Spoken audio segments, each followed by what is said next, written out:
Mutula Jnr.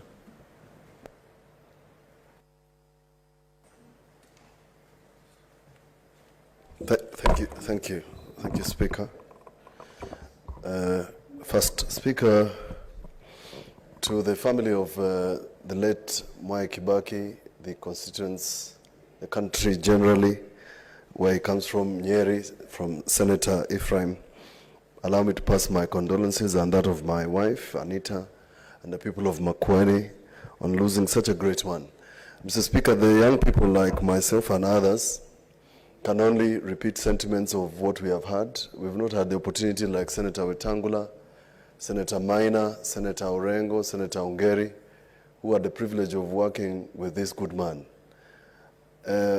Stories are told about this man. And I allow me, Mr. Speaker, to recall the sentiments that my late father shared about this good man. He said, this is one man that Kenya will miss. I don't know what he meant then, but watching him lying in this parliament there reminds me that of the words of Solomon, all is vanity.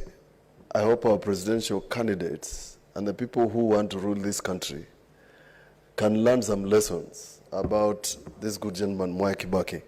Senator Orengo didn't mention that when he was Minister for Lands, and after assuming office, the first thing the mandarins of NAC government wanted to do was take away the property of Mzee Moi. And this good gentleman, President Kibaki, instructed Senator Orengo to deliver the title deed of Cabinet Gardens to Mzee Moi.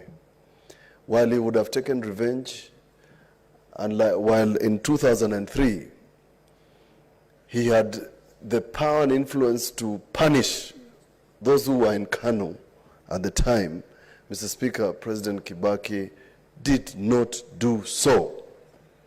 We want a president who will not revenge. We want a president who will consider every Kenyan, those who voted and who voted for and against him as part of this country.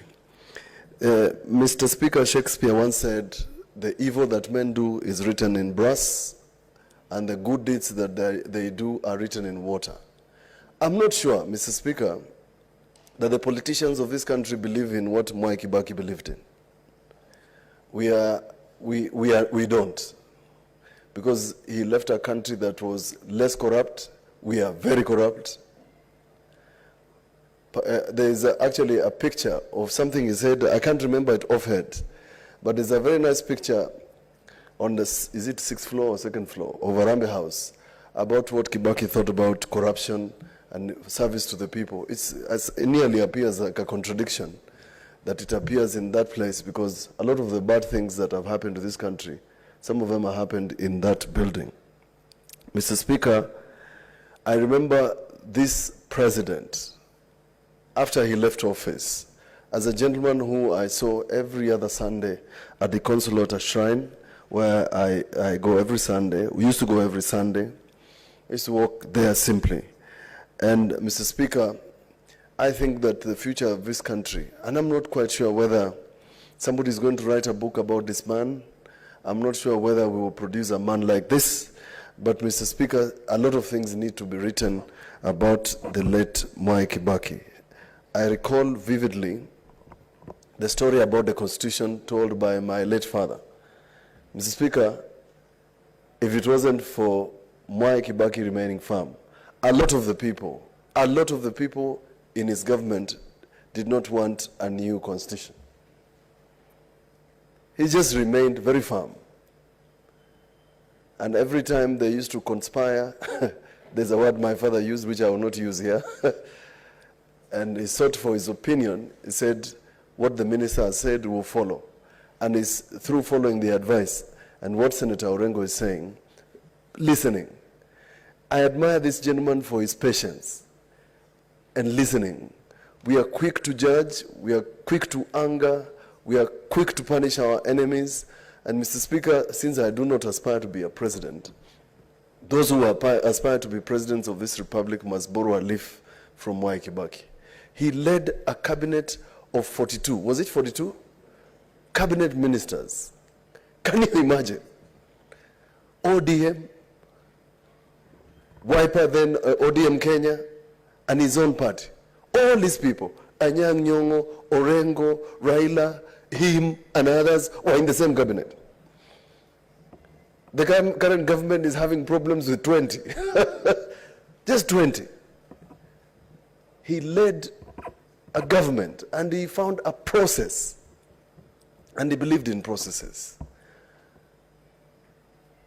We are going to miss Kibaki, I tell you. I recall a time when I was asked to speak about the BBI, Building Bridges Initiative. And I said, and I won't repeat why I said this, and I said, you're going to miss President Mwai Kibaki and what he did for us to get a new constitution. The constitution he promulgated in 2010 is untouched. So many years later. Why? Because he believed in processes. And we got a new constitution despite opposition to it because this man believed in processes. I'm saying, if we want to believe in the legacy of one Mwai Kibaki, we must follow process. Those who speak about ill-gotten wealth, I represented two people who, together with my late father, who were said at the time to be very close to him. One of them was a central bank governor, who was his economic advisor. When he was alleged to have committed crime when as governor of central bank, he went to him. He told him, Mr. Speaker, that I'm an innocent man. Mwai Kibaki told him, go and defend yourself in court. And true to his word, Governor Mulay was found innocent of the crimes for which cabinet ministers in Mwai Kibaki's government conspired to have Governor Mulay removed from office. The second gentleman from Nyeri, who was also his good friend, his name was John Munge. What's your point of order, Senator Yako? I hate interrupting my very eloquent future present and future colleague, and who will also be your colleague, Mr. Speaker, in COG. He said that cabinet ministers conspired to have somebody charged. I was in that cabinet, and I do not want to say much because I'll steal his thunder. There was no such conspiracy. If it took place, it was not at the cabinet level, it was in the kitchen. Thank you, Mr. Speaker. Thank you. Well, I know the people who wanted Mulay charged. One time I met one of them who was charged alongside him, and I reminded him, you charged Governor Mulay and now you have been charged. I believe that the point is made. The second gentleman is called John Munge. He used to run Cham Munge and Partners, a very good old buddy of the President. He was charged on a matter involving Eurobank when he went to his friend and told him he's innocent. He was then the KRA Commissioner General, and they told him, please help me. He told him, go and defend yourself in court. Of course, Mr. John Munge was found innocent. He passed on recently, may his soul rest in peace, but it exemplifies what I'm talking about. If the example of what Kibaki believed in was followed in the current government, a lot of people will either be in jail or in court with corruption. So I believe that as we bury this man, a lot of us are going to make sentiments that we don't believe in. Because Kibaki never protected his friends. Kibaki allowed processes to be followed. And since he was a good parliamentarian, as Senator Omogeni is mentioned, he allowed Parliament to do what it's supposed to do. We must tell our presidential candidates, those who want to become presidents, that you must emulate Mwai Kibaki. Don't preach water and drink wine. You must believe in processes. Mwai Kibaki was sued. I remember when he appointed the county commissioner, Mwai Kibaki never lifted a finger. He said, yes, proceed.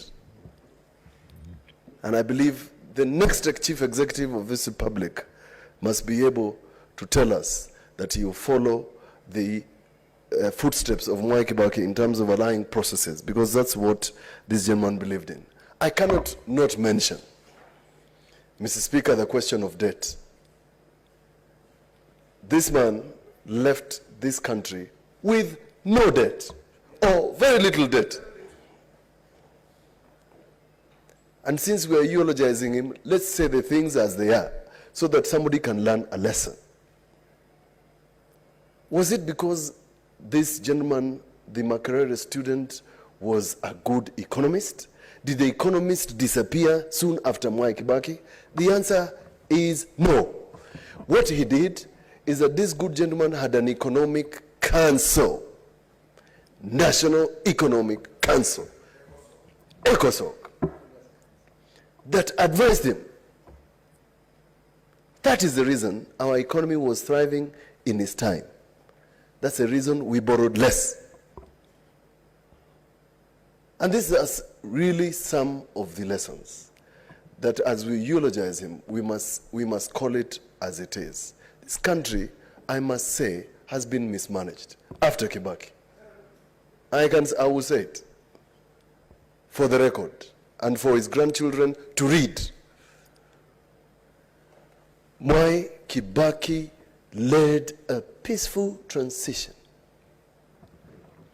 If we don't remember him for anything else, he's a gentleman who handed over the sword of leadership in a manner that left this country in one piece. When I say so, I am speaking to the current president. This man was your mentor lying in parliament. You must leave Kenya in peace when you hand over power, because there will be no other president.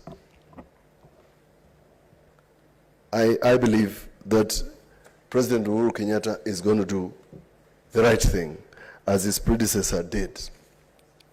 Mr. Speaker, let me end and say that it's unfortunate that the country has lost all other presidents who have left us. It would have been nice, and I have suggested that in future, any president who leaves office must form sort of an elders' council where they can guide their successors on matters management of the country. A time will come when we'll have 5 retired presidents, or 6 or 7. We can't just let them go into their retirement. They should find an opportunity to guide, like it happens in America. And therefore, Mr. Speaker, as we eulogize this good gentleman, I pray that this country will have a peaceful election. Those like Senator Wetangula, who has said and spoken about my party leader, who deputized successfully the Mwai Kibaki, must remind that our Dr. Stephen Kilonzo, our party leader, is like Job. You know, the man is just going through trials. It's just trials. And a good Stephen Kalonzo Musyoka, the peaceful man, is quiet. It's not because he doesn't know what to do or what to say.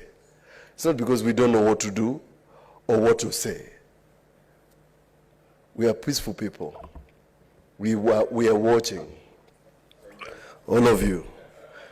That doesn't mean you take advantage of him or us.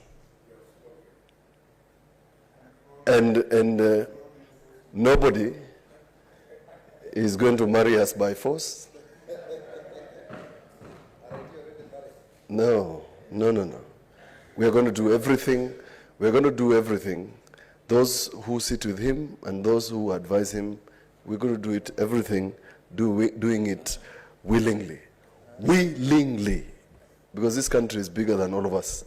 I think at some point everybody must think about the country more than we love ourselves. So we have taken your advice, and as usual, we are going to take notes. We are taking notes. Those of you who are inviting us, we are taking notes. We are watching you. I don't think you are just going to invite us and we walk in there like we are jilted. We are not. Thank you. Senator Christopher Langat.